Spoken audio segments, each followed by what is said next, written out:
First మా విద్యార్థి దినాదికి బాగా ఆవలింతలు వచ్చినాయి, బాగా బేవు బేవు అని కేపులు వచ్చినాయి. మత్తు వదలన్నా, గ్యాస్ రిలీజ్ కావాలన్నా, పొట్టలోని మలిన పదార్థాలు రిలీజ్ కావాలన్నా, ఏదైనా శరీరం అంతా కాంతివంతం కావాలన్నా, మొహంలో తేజస్సు రావాలన్నా, తలలో చుండ్రు పోవాలన్నా, చెవులు గుబిలి పోవాలన్నా, కళ్ళల్లో పుసులు పోవాలన్నా, ముక్కు నోరు శుభ్రం కావాలన్నా, బ్యాడ్ స్మెల్ పోవాలన్నా, గొంతుకు సంబంధించిన మొత్తం ఫేస్ గ్లో రావాలన్నా, చర్మవ్యాధులు పోవాలన్నా ఈ కపాలభాతి చేస్తే శరీరం. కానీ ఫస్ట్ బిగినింగ్లో బ్రహ్మాండంగా చేసాడు, బాగా. తర్వాత ఈ ఫాస్ట్ ఫుడ్, ఫుడ్ అన్నీ తిని బాగా బొగ్గలు పెంచి, గవదలు పెంచి, శరీరంతో పాడు చేసుకుని బాగా ఉల్లు పెంచి వచ్చాడు. శరీరం ఇదివరకులాగా హుషారు లేదని వచ్చాడు నా దగ్గరికి. కానీ ఆ కంచి ఈ మధ్యకాలం నుంచి బిగిన్ చేస్తున్నాం. కొన్నాళ్ళ తర్వాత శరీరం అంతా లైన్ చేసుకునే స్థాయికి వస్తాడు. మీరు కూడా ఈరోజు వాడు చేసే కపాలభాతి బిగిన్ చేసుకుంటూ, తర్వాత అనిలోమ, భస్త్రిక ఇవన్నీ మొత్తం చేసుకుంటూ, ప్రాణాయామం చేసుకుంటూ, ఎక్కువ చేసి చెమట వచ్చే విధంగా దీర్ఘ శ్వాసల ప్రాణాయామం చేసుకుంటూ శరీరాన్ని శుద్ధి చేసుకుంటూ ఆరోగ్యంగా ఉంటారని కోరుకుంటున్నాను. ఇప్పుడు వాడు కపాలభాతి చేస్తున్నాడు చూడండి. ఇప్పుడు సింగిల్ కపాలభాతి సూర్యనాడితో చేస్తాడు.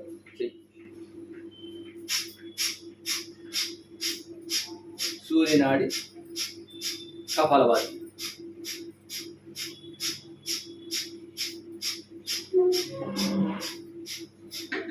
నెక్స్ట్ చంద్రనాడి కపాలభాతి.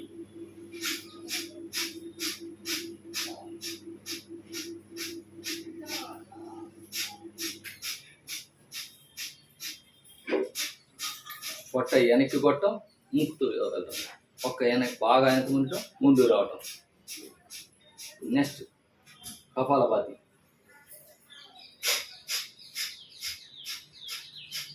వన్ సెకండ్కి ఒక స్ట్రోక్ కొట్టుకుంటూ చేస్తూ ఉంటే అలుపొచ్చిన ఆగాలి, మళ్ళీ బిగిన్ చేసుకోవాలి. అలా చేసుకుంటూ అలవాటు చేసుకుంటూ పోతూ ఉంటే మన శరీరం కాంతివంతంగా తయారై ఎక్కడలేని తేజస్సు ఇక్కడ వస్తాయి.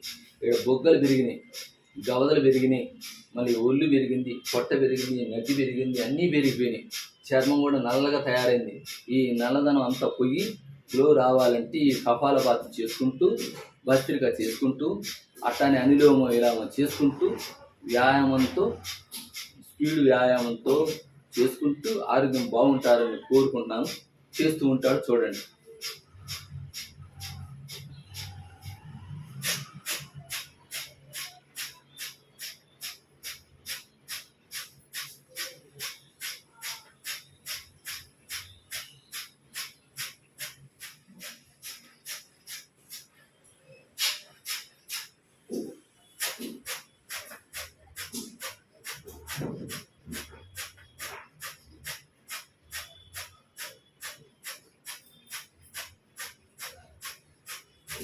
కూడా లేవు, కానీ శరీరం అంతా తన చేతితో తనే ఆరోగ్యాన్ని పాడు చేసుకుంటున్నాడు. మళ్ళీ లైన్ చేయడు. డాక్టర్ దగ్గర పోవద్దు, ఏం పోవద్దు అని చెప్పి మళ్ళీ నా దగ్గరికి వచ్చి నేర్చుకోవడానికి ప్రయత్నం చేస్తున్నాడు. కాబట్టి మీరు కూడా ఎంతసేపు డాక్టర్ దగ్గరికి వెళ్దామనేది వద్దు. మనం ఏం తింటున్నాము, ఏం చేస్తున్నామో కొద్దిగా ఆలోచించండి. మన అరుగుదలే పదార్థాలు తిన్నామా, అరగని పదార్థాలు తింటున్నామా, నిల్వన్న ఆహారం తింటున్నామా, ఫ్రెష్గా తీసుకున్న ఆహారం తింటున్నామా? ఎండదార పండిన పళ్ళు, కాయగూరలు, ఆకుకూరలు అవన్నీ తినండి. శరీరం శుభ్రంగా ఉంటుంది. 6 భోజనం చేయండి. శరీరం శుభ్రంగా ఉంటుంది. మానసికంగా ఒత్తిడి తగ్గుతాయి, టెన్షన్లు తగ్గుతాయి. డబ్బు కోసం పరిగెత్తున్నాం, చదువు కోసం పరిగెత్తున్నాం, వ్యాపారం కోసం పరిగెత్తున్నాం, అంతా సంపాదన కోసం పోతుంటాం. మన శరీరం మీద, మన ఆరోగ్యం మీద మనసు పెట్టి యోగాన్ని చేసుకుంటే మీరు కూడా ఆరోగ్యంగా ఉంటారని కోరుకుంటూ